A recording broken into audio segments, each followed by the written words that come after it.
Una mañana tranquila se filtraba por las rendijas de la vieja casona en pleno corazón de Andalucía.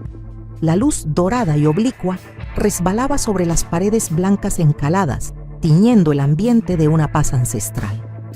En la cocina, el señor Antonio, un hombre de 60 años con la fortaleza que solo dan décadas de trabajo en el olivar, calentaba el agua, el silbido suave de la olla rompiendo apenas el silencio.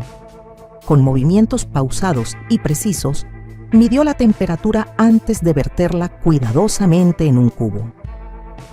En una pequeña casa, en medio de un campo de olivos, una costumbre aparentemente normal ha abierto un camino de comprensión y cambio. María, su nuera de 28 años, esperaba en la habitación adaptada. Desde hacía 6 meses, la vida se había detenido en el instante de aquel accidente de coche, dejándola con la mitad derecha del cuerpo casi paralizada. Su esposo, Javier, había tenido que regresar a Madrid por su trabajo, dejándola al cuidado del hombre más dedicado que conocía, su suegro, Antonio. Viudo desde hacía años, Antonio había volcado en ese cuidado toda la devoción y el propósito que le quedaba, viéndolo como su nueva cosecha. El cubo de agua humeante reposaba junto a la bañera y Antonio entró en la habitación. Se acercó a María, que ya estaba sentada en el borde, con la mirada fija en el ventanuco por donde entraba el aire fresco. El ambiente era cálido, como el de cualquier hogar andaluz, impregnado del aroma a jabón de Marsella y el de la tierra recién regada que se colaba por la ventana. Pero bajo esa capa de normalidad flotaba una incómoda, aunque silenciosa, tensión. «Buenos días, María.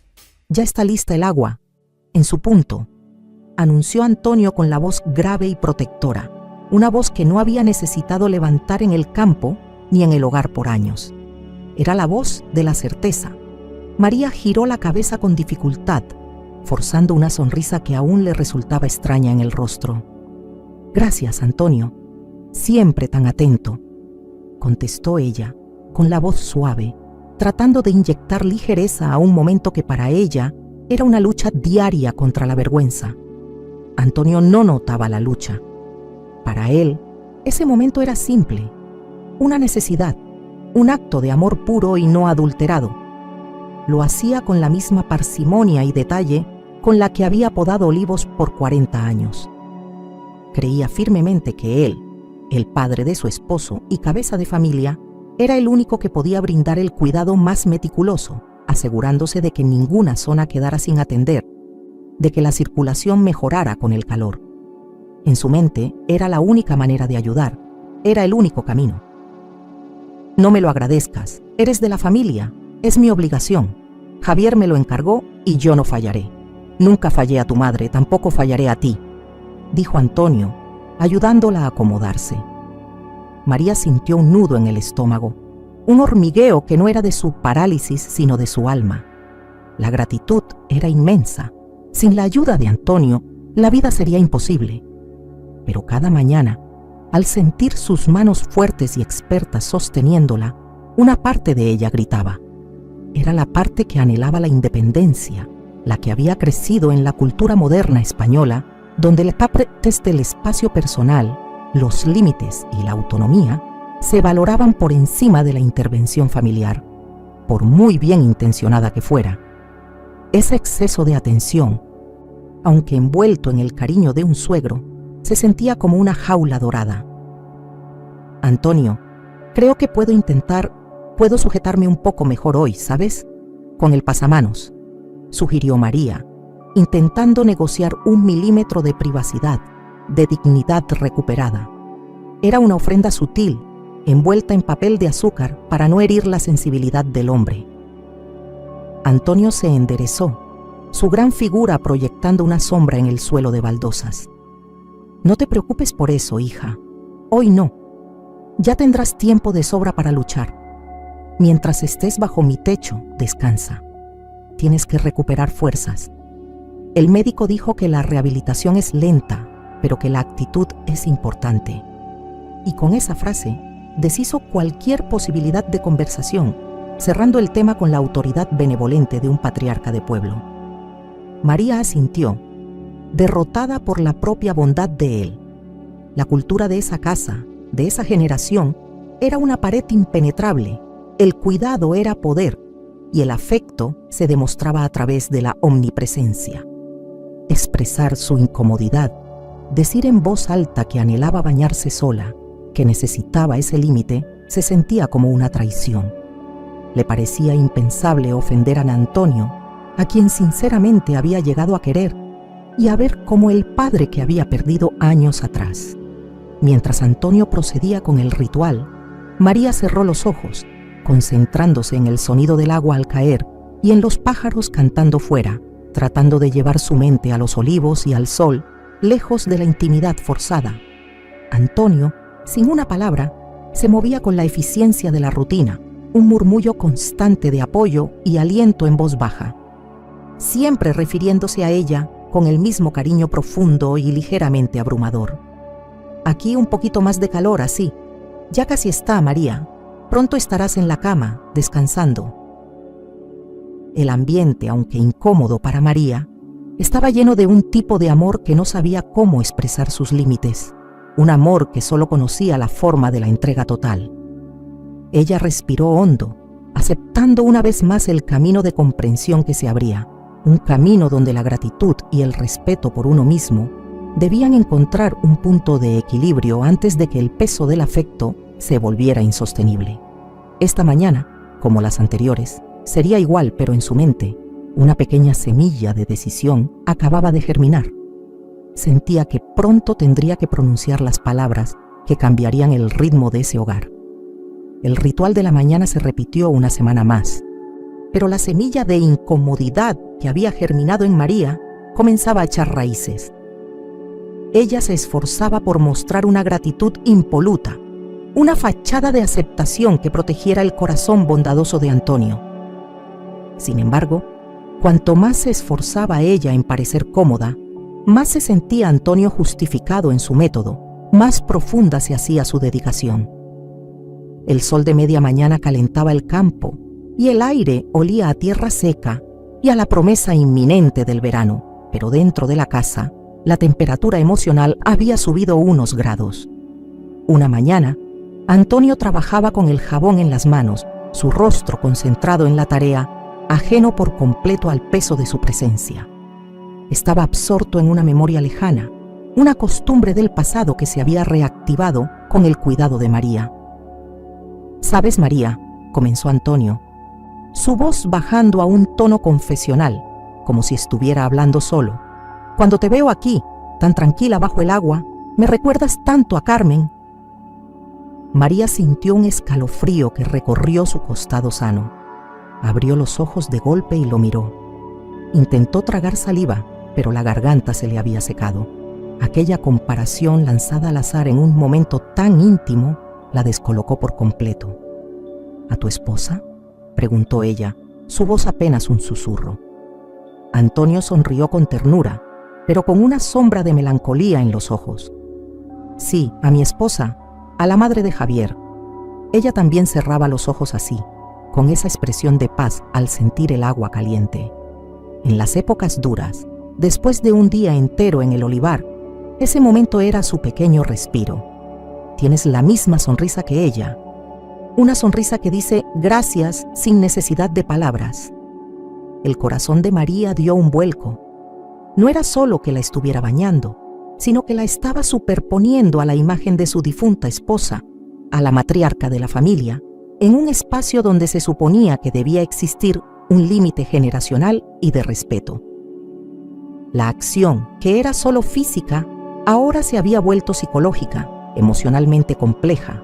Sentía que, involuntariamente, Antonio había rebasado el umbral que separa el cuidado familiar de una intimidad casi filial y de sustitución.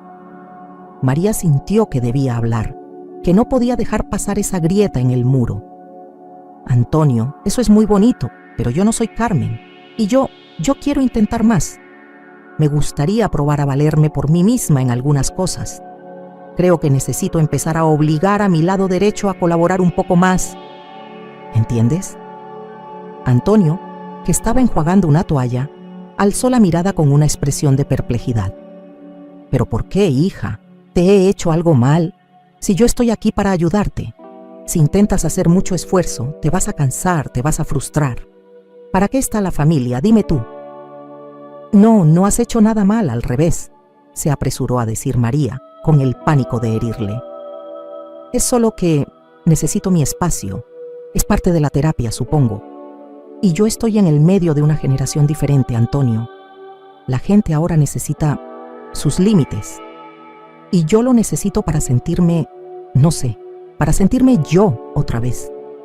Antonio frunció el ceño, el gesto de quien escucha algo incomprensible. Dejó la toalla y se apoyó en el borde de la bañera, el olivarero recio en desacuerdo con la modernidad. Los límites. Yo no sé qué son esos límites de los que hablas. En mi casa, en mi tiempo, lo único que había eran manos para trabajar y manos para cuidar. Éramos una piña y nos cuidábamos el uno al otro sin preguntar, sin pensar en límites. Es una tradición familiar, María. Tenemos que cuidarnos los unos a los otros, y yo soy el encargado. No puedes negarme el cuidado, es mi manera de ayudarte a recuperarte. Si no te cuido, ¿quién lo hará? Javier, él está en Madrid. Esa última frase fue un golpe sutil. Antonio no se daba cuenta, pero su devoción se había convertido en una herramienta de control emocional, un recordatorio constante de la ausencia de Javier y de la dependencia total de María. Ella asintió, sintiendo el calor del rubor en su rostro. Antonio mantenía la mentalidad tradicional de una generación que entendía el afecto como servicio absoluto. María, sin embargo, se sentía sofocada por la etiqueta de la hija postiza que debía ser salvada. Más tarde, cuando Antonio salió al campo a revisar las aceitunas, María pudo llamar a Javier. La conexión era débil, el sonido de su voz filtrado por el ruido de la ciudad. ¿Y te molesta que te ayude? Papá te adora, María. Él se quedó viudo, está solo en ese caserío y tú eres su única compañía ahora. Además, me ayuda con el trabajo. Si tengo que pedir una enfermera, es un gasto y tengo que volver, contestó Javier tras escuchar el relato de la mañana. No me molesta el cuidado, Javier. Me molesta la intimidad y que me compare con tu madre. Es demasiado, ¿no crees? Siento que he perdido todo el espacio personal. Es una cuestión de dignidad, no de cariño. Hubo un largo silencio en la línea, solo roto por el rugido de un autobús en Madrid. Estás siendo demasiado sensible, María. Ya te lo dijo él, es la costumbre, y tú eres su nuera. Es una tontería. Déjale que te cuide. Llevas 6 meses, un par más, y estarás de vuelta con nosotros. No busques problemas donde solo hay amor de padre, zanjó Javier, reflejando el machismo moderado que aún flotaba en el ambiente cultural. La dificultad para empatizar con una mujer que pide autonomía dentro de un marco de dependencia. María colgó, la línea muerta, sintiéndose más sola que nunca. No era solo Antonio, era todo un sistema de valores que la había envuelto. Se debatió entre la inmensa gratitud por el techo y el plato de comida, y el deseo punzante de recuperar el control sobre su propio cuerpo. La esperanza de una resolución positiva se había desvanecido. El ambiente se había vuelto definitivamente tenso, aunque las paredes blancas de la casa andaluza seguían brillando bajo el sol con indiferencia. La lucha por la independencia era suya y solo suya. La tarde cayó sin que María mencionara el incidente, pero su decisión se había fortalecido. Necesitaba un aliado, un testigo, alguien que entendiera tanto el cariño de Antonio como la necesidad moderna de límites. Al atardecer, mientras Antonio preparaba la cena con la radio puesta, María cogió el móvil. Marcó un número de Sevilla, el de una amiga de la universidad, una enfermera llamada Ana. En su interior, sabía que la conversación con Antonio no se podía posponer más y necesitaba tener un plan de apoyo firme antes de enfrentarse al patriarca. Su mente ya no estaba en la bañera, sino en la manera de recuperar su dignidad sin destruir el lazo familiar. La mañana siguiente llegó pesada. La conversación telefónica con Javier había dejado a María con un sabor amargo, la sensación de que su esposo no entendía la sutileza de su necesidad. Ella no quería quejarse del cariño, sino negociar la dignidad. Cuando Antonio entró en la habitación con el cubo humeante, María ya había tomado la decisión de no ceder, al menos no en su mente. Intentó concentrarse en los azulejos y en el tenue ruido del viento en el olivar, pero la conciencia de la presencia de Antonio era una llama constante en su nuca. Antonio, ajeno a la tormenta interior, seguía inmerso en su burbuja de servicio incondicional. Sus manos se movían con la familiaridad de la rutina, un torrente de movimientos aprendidos al cuidar a su esposa enferma muchos años atrás, o tal vez al lavar a sus propios hijos. En un momento dado, mientras ajustaba un soporte improvisado para que María se sintiera más firme, sus manos buscaron el equilibrio y el codo de Antonio rozó el costado de María, que aún conservaba la sensibilidad, no el costado paralizado, sino el otro. No fue un movimiento intencionado, sino la torpeza natural que surge de la familiaridad excesiva. Sin embargo, en el silencio del baño, en la intimidad forzada, el roce se sintió como una descarga eléctrica. María se sobresaltó, un movimiento brusco e involuntario que hizo tambalear el apoyo. Un pequeño grito ahogado se escapó de su garganta, la reacción instintiva al sentirse invadida en un espacio que ella ya no sentía propio. Antonio se quedó paralizado. Su rostro, generalmente tan firme, se cubrió de una confusión genuina, casi de pánico. Retiró la mano de inmediato, como si el contacto le hubiera quemado a él también. «Perdón, María, lo siento tanto, no te vi. Solo estaba asegurando el apoyo, hija», se disculpó Antonio, su voz ronca por la sorpresa. Se apartó un paso, rompiendo la cercanía que antes había sido la norma. María tardó un segundo en recuperar el aliento. Vio el miedo en los ojos de Antonio, el pavor de haber fallado en su sagrada misión de cuidado. Supo que ese era el momento. No podía culparlo, pero sí podía establecer la nueva regla. «No pasa nada, Antonio», dijo María con una voz tranquila, forzando la calma, mirando directamente a su suegro. «Pero es que me he asustado, me he sobresaltado, y Antonio, necesito decírtelo con todo mi cariño. Necesito empezar a cuidarme yo. Me estás ayudando y te lo agradezco desde el fondo de mi corazón, pero esto es demasiado para mí. Necesito recuperar la sensación de estar sola, de hacer las cosas a mi ritmo. Necesito mi intimidad». Antonio se secó las manos en su pantalón de trabajo, un gesto de incomodidad profunda. Se sentía avergonzado, pero sobre todo se sentía inútil. «Pero si yo solo quiero que estés bien, María. Yo te veo como si fueras mi hija, ¿sabes? Como cuando tu madre se puso mala y yo la bañaba. Es que no entiendo. ¿Qué tiene de malo que te cuide? Un padre cuida a su hija», argumentó Antonio, su voz teñida de una tristeza infantil. Él no entendía la modernidad de los límites. Solo entendía el lenguaje del servicio paternal. «Lo sé, Antonio, y yo te quiero como a mi propio padre», respondió María, con una dulzura sincera. «Pero para yo recuperarme, tengo que empezar a hacer cosas que me asustan. Tengo que empezar a arriesgarme. Y para eso necesito el espacio. Necesito el silencio. ¿Y si probamos a que solo me ayudes a entrar y a salir de la bañera? ¿Y lo demás lo hago yo, sola?» Antonio bajó la mirada, su gran figura encogida por la sensación de rechazo. No respondió de inmediato. Parecía que su mundo de tradiciones sencillas se estaba desmoronando. Tras un incómodo silencio, simplemente asintió con la cabeza, una aceptación silenciosa. «Vale, haré lo que tú digas, hija. Si crees que es lo mejor, lo haremos así». La tristeza en su voz, sin embargo, era casi palpable. Esa tarde, María llamó a Ana. Necesitaba más que un acuerdo a medias con Antonio. Necesitaba un plan.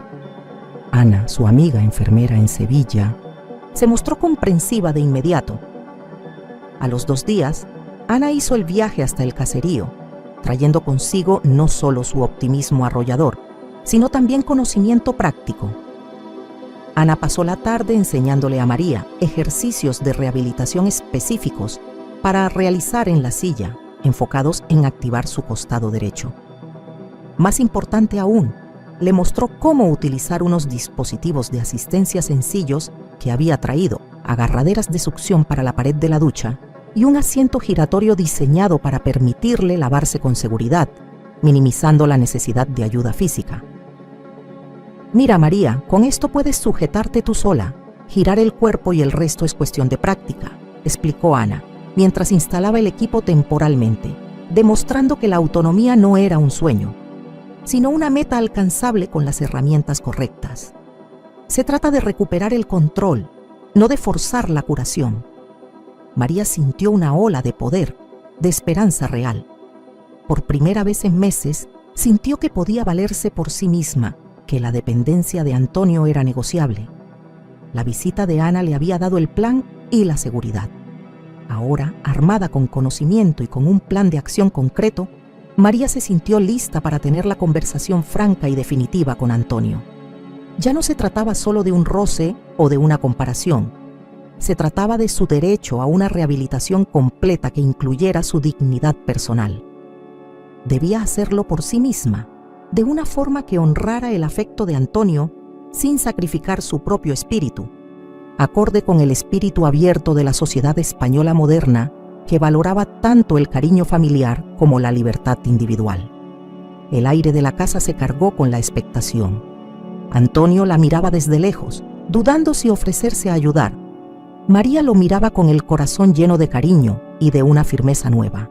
Si fueras María, ¿qué harías para mantener el afecto familiar y proteger tu privacidad?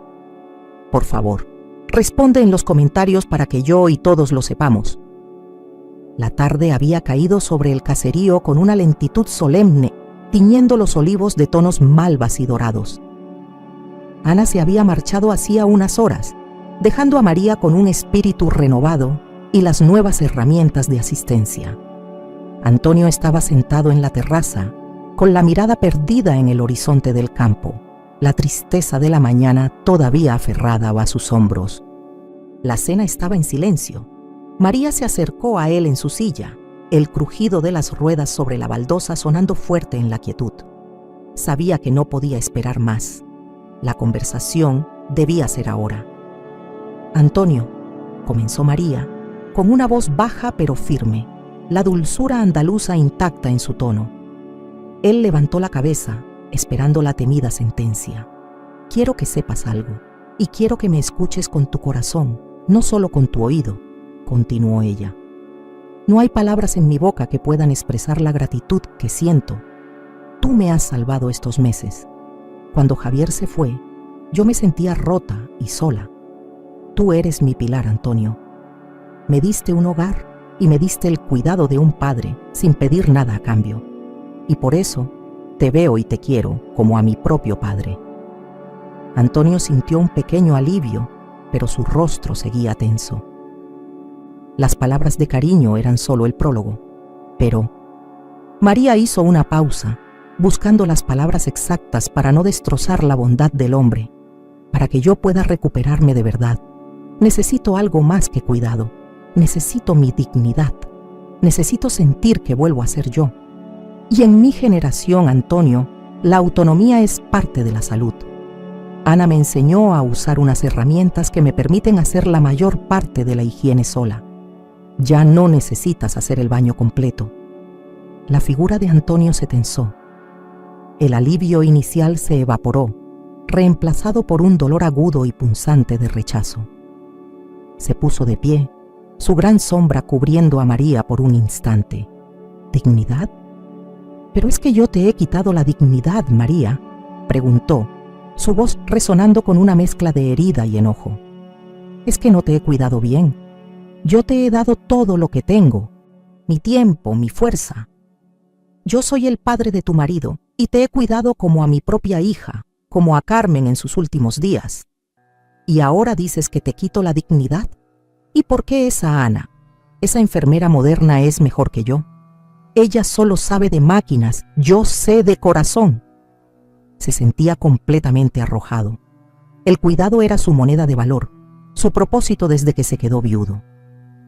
Al rechazar el baño, María estaba rechazando su única razón para sentirse útil, su lugar en el mundo. Sintió una rabia sorda contra la modernidad, contra los límites y contra la autonomía que le robaban su función. María no se inmutó por la reacción. Sabía que venía del dolor. Extendió su mano izquierda, la que sí podía mover con soltura, y tocó suavemente el brazo fuerte de Antonio. No, Antonio, jamás. Escúchame, por favor. Tú eres irreemplazable, dijo con una ternura infinita.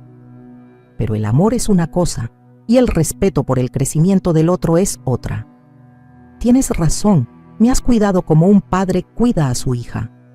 Pero ahora tu hija está intentando volver a caminar y no puedes cargarla en brazos todo el tiempo. Necesito caer y levantarme sola. El amor que me tienes no puede convertirse en una jaula, aunque sea de oro.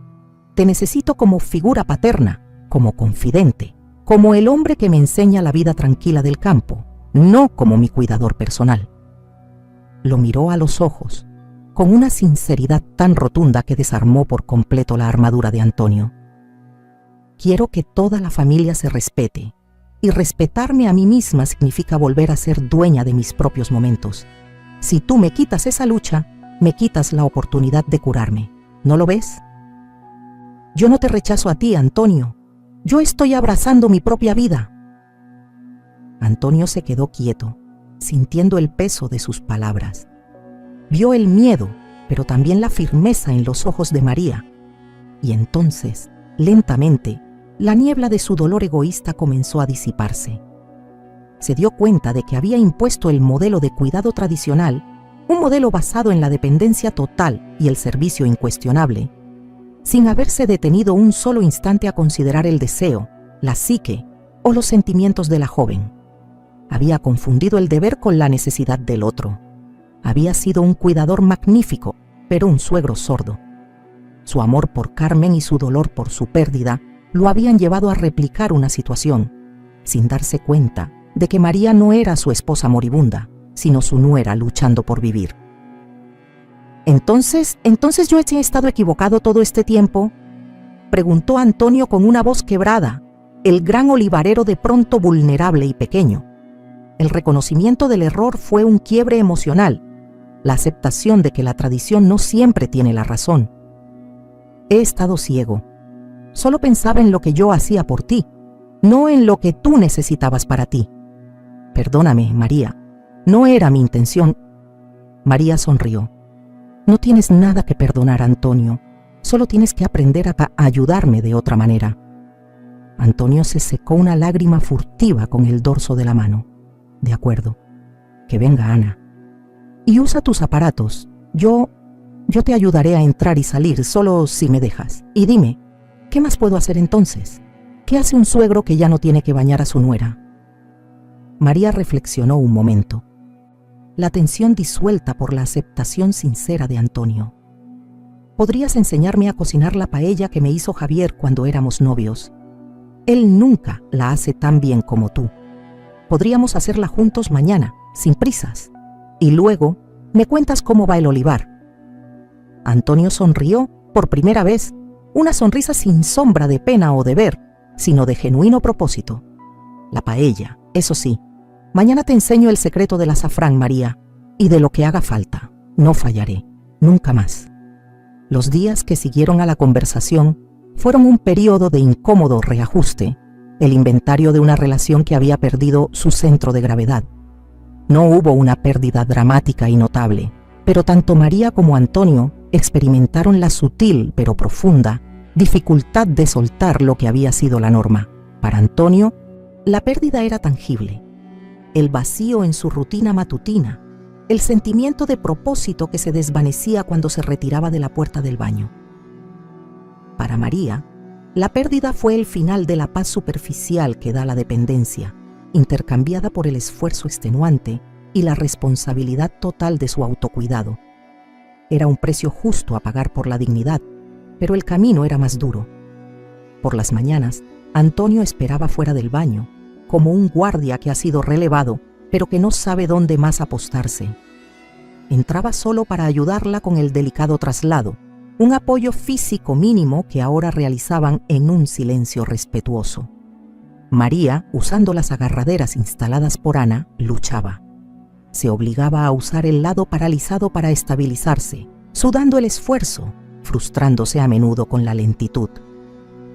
Pero cada pequeña victoria, alcanzar el jabón, girar el asiento, era una inyección de seguridad que no le había dado el cuidado ajeno. Había aprendido la lección.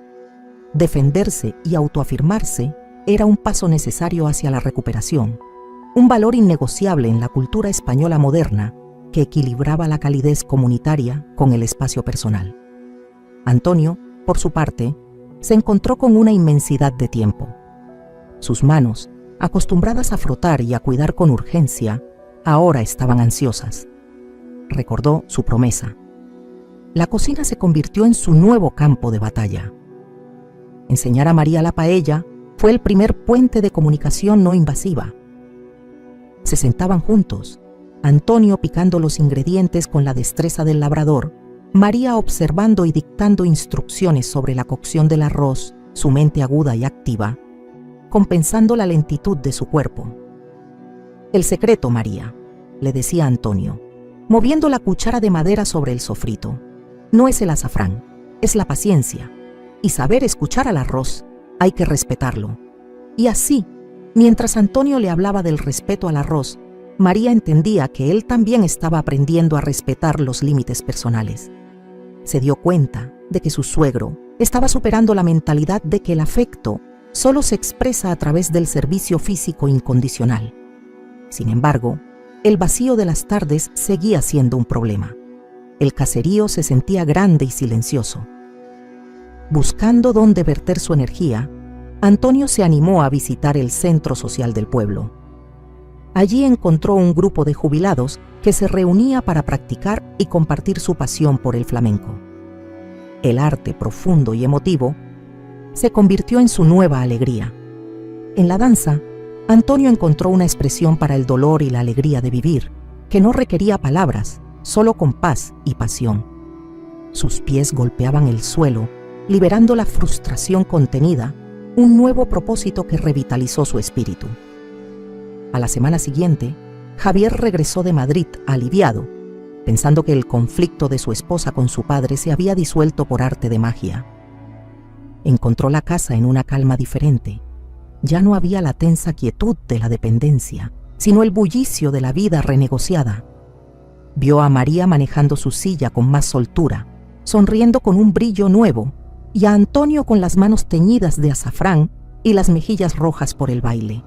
«Menos mal que todo está bien», comentó Javier una noche, con la simpleza del que solo ve el resultado.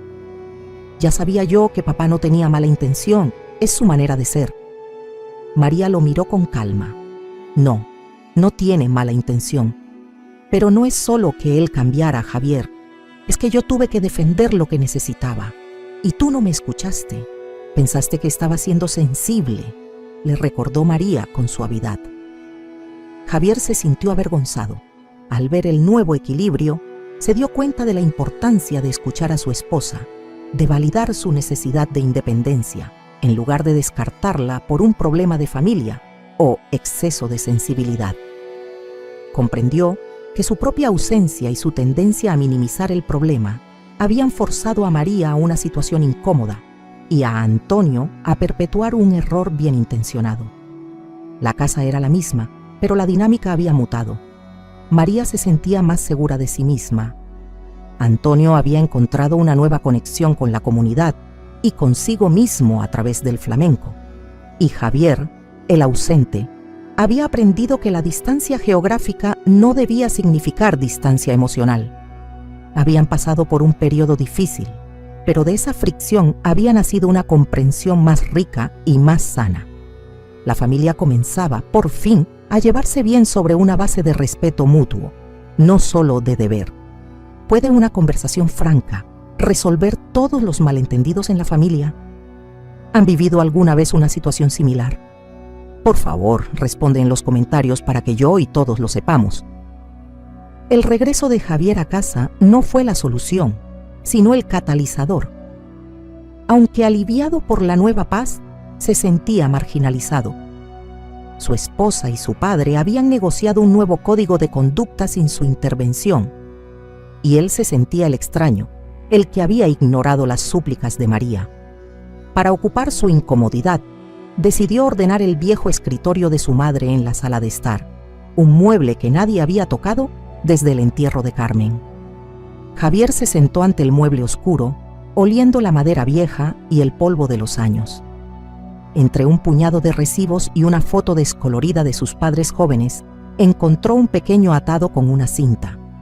Eran cartas, todas escritas por su madre, Carmen, dirigidas a una tía lejana en Granada.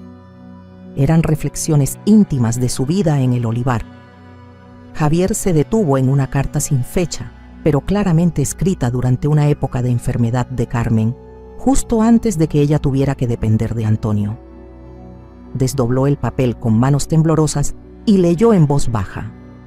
Carmen escribía: «Mi Antonio es un buen hombre, ¿sabes? Pero torpe. Su corazón es más grande que su boca. Cuando intento hablar de mis miedos, él no puede. En lugar de palabras, me trae cosas. Me ayuda. Me sirve. A veces me ayuda tan fuerte que me duele, pero sé que no es la fuerza, sino el miedo que tiene a perderme». Javier se detuvo sintiendo un nudo en el estómago. Siguió leyendo. «Hoy, al ayudarme a levantar, casi me tira. Se puso furioso consigo mismo, no conmigo. Me miró con esos ojos de campo y me dijo: «No sé hablar, Carmen, pero sé hacer. Déjame hacer por ti lo que no sé decirte». Es su manera, tía. Es la manera que él conoce de amar. Por eso le perdono que sea tan brusco a veces. Sé que cada esfuerzo es una declaración de amor, aunque sea incómoda». Las palabras golpearon a Javier como un puñetazo silencioso. No era solo tradición, era el lenguaje del amor de Antonio, moldeado por la pérdida y la incapacidad de comunicarse emocionalmente con palabras. Su padre no había bañado a María por machismo, sino por la desesperada necesidad de reactivar la única forma de amor útil que había conocido: el servicio físico incondicional, la réplica del cuidado de Carmen. La incomodidad de María, la frustración de Antonio, todo era una disfunción de comunicación que había durado décadas. Javier sintió las lágrimas rodar por sus mejillas. Finalmente entendía la diferencia entre la intención y el impacto. Se levantó inmediatamente y buscó a María, que estaba en la cocina leyendo. Con la carta arrugada en la mano, se sentó a su lado y le leyó el pasaje en voz alta. María escuchó, y una profunda comprensión la inundó.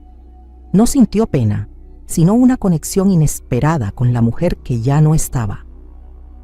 «Mi pobre Antonio», susurró María, su voz llena de calidez.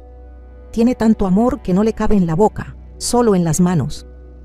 Javier asintió, su propio conflicto interior finalmente resuelto.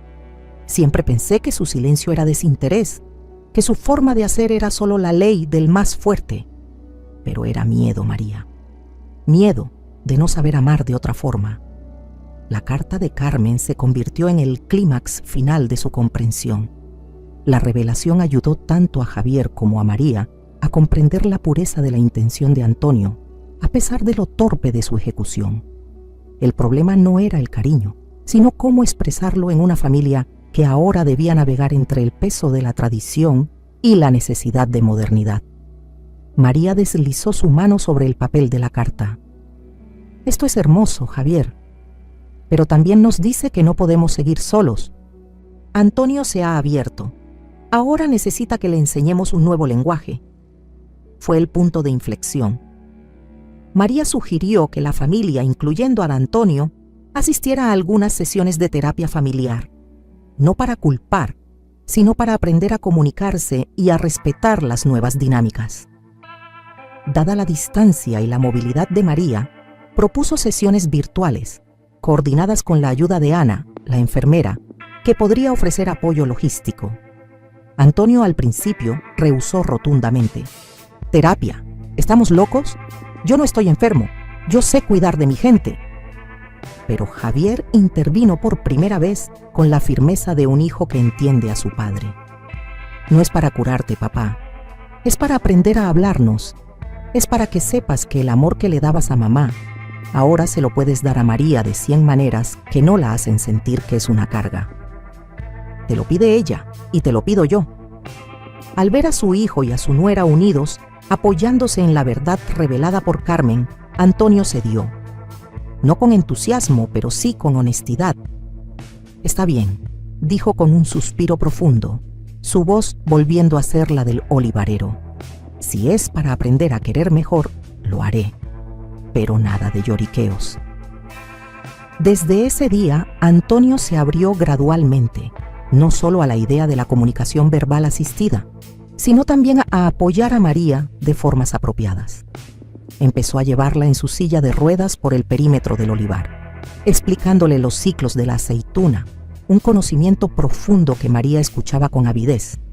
Y por las tardes, en la terraza, le enseñaba el compás básico del flamenco, las palmas, los ritmos, la forma de mover los brazos y las manos que ella sí podía usar, convirtiendo la silla de ruedas en un asiento de honor en su nueva pasión compartida. La curación, lenta y profunda, había comenzado. Los meses se deslizaron sobre el campo de olivos con la lentitud pausada de Andalucía, llevando consigo los viejos conflictos. La vida en el caserío había entrado en una fase de resolución silenciosa, un período de crecimiento en el que la disciplina de la rehabilitación y la franqueza de la comunicación reemplazaron la rigidez de la tradición. Los 3 miembros de la familia habían aceptado su papel en la nueva dinámica. María, con la dedicación de una campeona, se enfocó de lleno en los ejercicios que Ana, su amiga enfermera, le había enseñado. Las barras de apoyo en el baño, que al principio habían parecido símbolos de su debilidad, se convirtieron en herramientas de su fuerza. Cada mañana, luchaba contra la rigidez de su lado paralizado. El logro no era la velocidad, sino la constancia. Pronto, pudo manejar su higiene personal casi por completo. La sensación de poder vestirse sin ayuda, de tomar el control de su cuerpo, le dio una seguridad que irradiaba más allá de las paredes de la casa. Ya no era la nuera dependiente, era una mujer recuperando su vida, paso a paso. Antonio, por su parte, se había transformado. La alegría de la atención física se había transmutado en la pasión por el flamenco. El centro social del pueblo se había convertido en su refugio, un lugar donde su energía desbordante era bienvenida. Sus compañeros del club, todos mayores con historias de vida similares, se maravillaban de su duende, ese espíritu difícil de definir que tienen los artistas genuinos. Ya no era solo el viudo cuidador, era un pilar de la comunidad. Su voz se había abierto y sus pasos eran firmes. Había encontrado en el ritmo de las sevillanas y en la solemnidad de las soleás una nueva forma de expresar el inmenso amor que llevaba dentro, un amor que ahora fluía hacia la música y la danza, en lugar de invadir la intimidad de su nuera. Javier finalmente comprendió que su trabajo en Madrid no podía ser una excusa. Reorganizó sus compromisos, aprendiendo a delegar y a priorizar su vida personal. Su regreso a casa ya no era una visita esporádica de fin de semana, sino una presencia constante, un ancla para María y un apoyo para Antonio. Asistía a las sesiones virtuales de terapia familiar con seriedad, sirviendo como el traductor emocional entre las sensibilidades modernas de María y la reticencia tradicional de Antonio.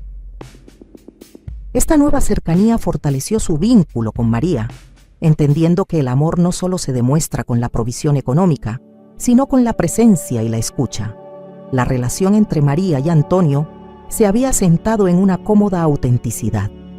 Los límites, antes fuente de tensión, ahora eran la base de un afecto genuino. Antonio ya no preguntaba si María necesitaba ayuda para el aseo.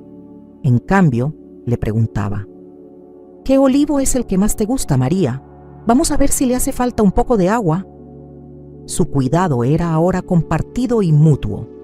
María leía las etiquetas de los medicamentos a Antonio y él le enseñaba a distinguir los diferentes tipos de aceituna. Una tarde, Mientras Antonio preparaba el gazpacho, un rayo de sol entró por la cocina e iluminó el rostro sonriente de María, que estaba a su lado, pelando un pepino con la mano que recuperaba el movimiento. «Ya no soy tan brusco, ¿verdad?», preguntó Antonio con una sonrisa. «Ahora eres el mejor bailarín de la provincia, Antonio», respondió María riendo. «Y el cocinero más sabio. Ya no hace falta que me cuides. Ahora me enseñas a vivir». «Esa es la verdad, hija», replicó él, su voz cargada de emoción. «Cuando me obligaste a parar, me obligaste a mirar de nuevo. Y me di cuenta de que el mejor cuidado es ver a los tuyos fuertes, no débiles». El ambiente en la casa era cálido, rebosante de energía positiva. La cultura española, con su énfasis en la familia y la sobremesa, se manifestaba en cada momento. Las comidas eran largas, llenas de anécdotas del club de flamenco de Antonio, de los pequeños logros de rehabilitación de María y de los planes de Javier para el futuro del olivar. En una de esas reuniones, la familia extendida vino a visitarlos. Nadie preguntó por el baño, pero todos notaron la diferencia. Vieron a María moverse con dignidad, a Antonio radiante por su nueva pasión y a Javier con los hombros relajados. La terapia no solo había resuelto un conflicto, sino que había introducido una nueva forma de amar, respetuosa, comunicativa y abierta al cambio. El hogar, que había sido silencioso por la pérdida y la enfermedad, ahora estaba impregnado del sonido alegre de las risas y el compás de las palmas.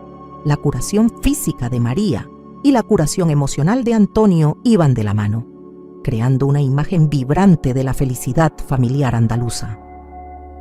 La Casa Blanca, en medio del campo de olivos, ya no era solo un hogar, sino el nido de una familia que había aprendido a escuchar. La plaza del pueblo, en el corazón de Andalucía, ardía bajo el cielo estrellado de una cálida noche de verano.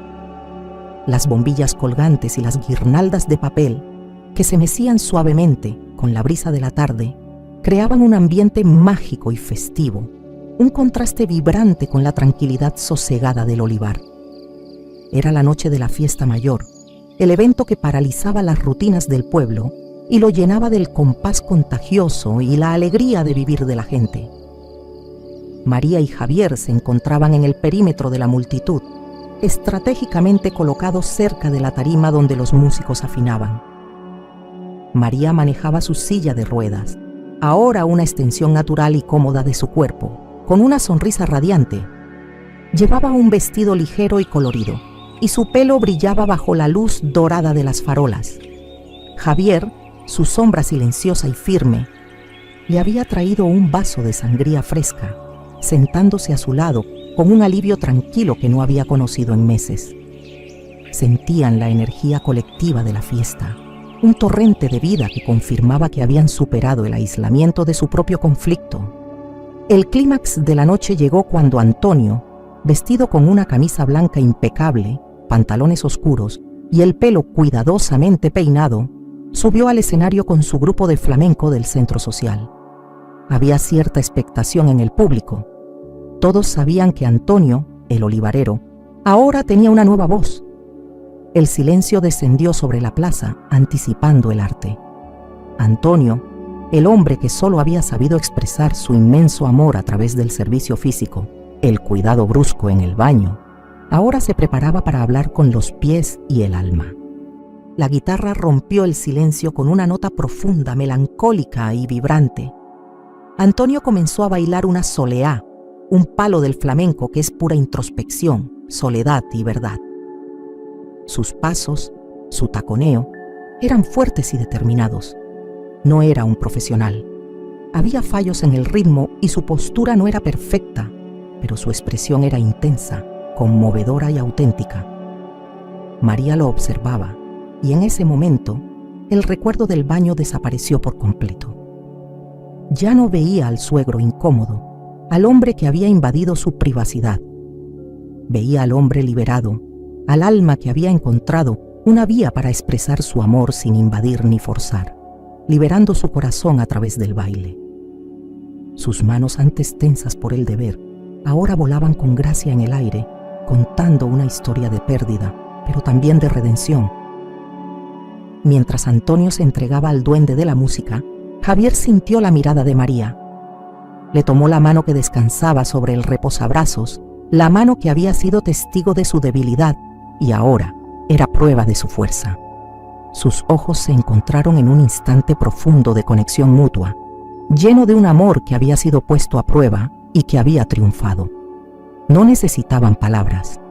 La soleá de Antonio en el escenario, la fuerza tranquila en los ojos de María y la firmeza en la mano de Javier contaban la historia completa.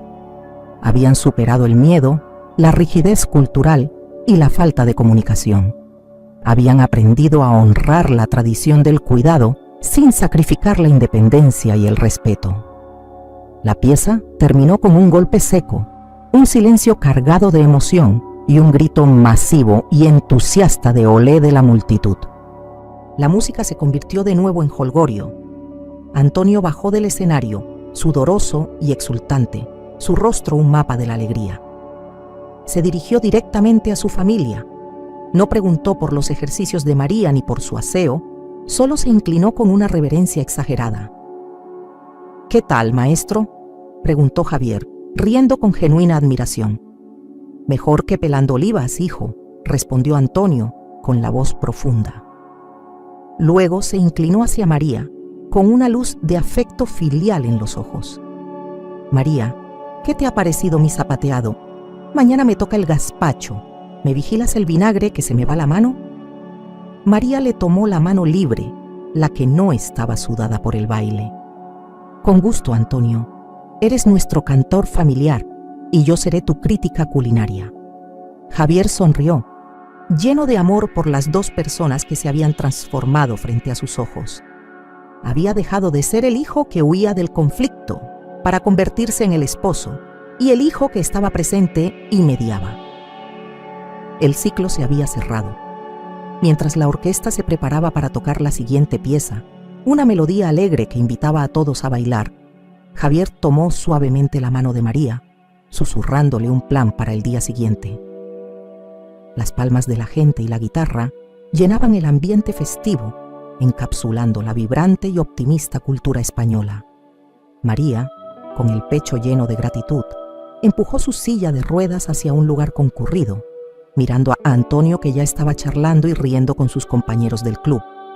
El pueblo entero era su familia extendida. Habían pasado la prueba. Mensaje conmovedor para la audiencia. La familia, queridas amigas y amigos, es donde nace el amor más puro, ese afecto incondicional que nos da la vida. Pero la tradición, cuando no se revisa con el corazón, puede volverse una cadena. Hemos visto que la verdadera fuerza familiar no reside en el deber o el servicio ciego, sino en la escucha y el respeto por los límites de cada uno. Antonio aprendió a amar de una nueva manera y María aprendió a pedir lo que necesitaba con dignidad. A veces, para cuidar mejor a los nuestros, tenemos que aprender un lenguaje nuevo, abrir el corazón al cambio y dejar que las manos se expresen con arte, no con invasión. El flamenco nos lo enseña. Cada golpe es una verdad y solo aceptando la verdad podemos bailar juntos. Abre tu corazón para superar juntos todos los desafíos, porque la vida, al igual que una buena fiesta andaluza, está hecha para vivirla con optimismo y mucha alegría. Lección de vida: no esperes a que el conflicto explote. La comunicación abierta y el respeto por la autonomía son los pilares de la salud familiar moderna, sin importar la edad.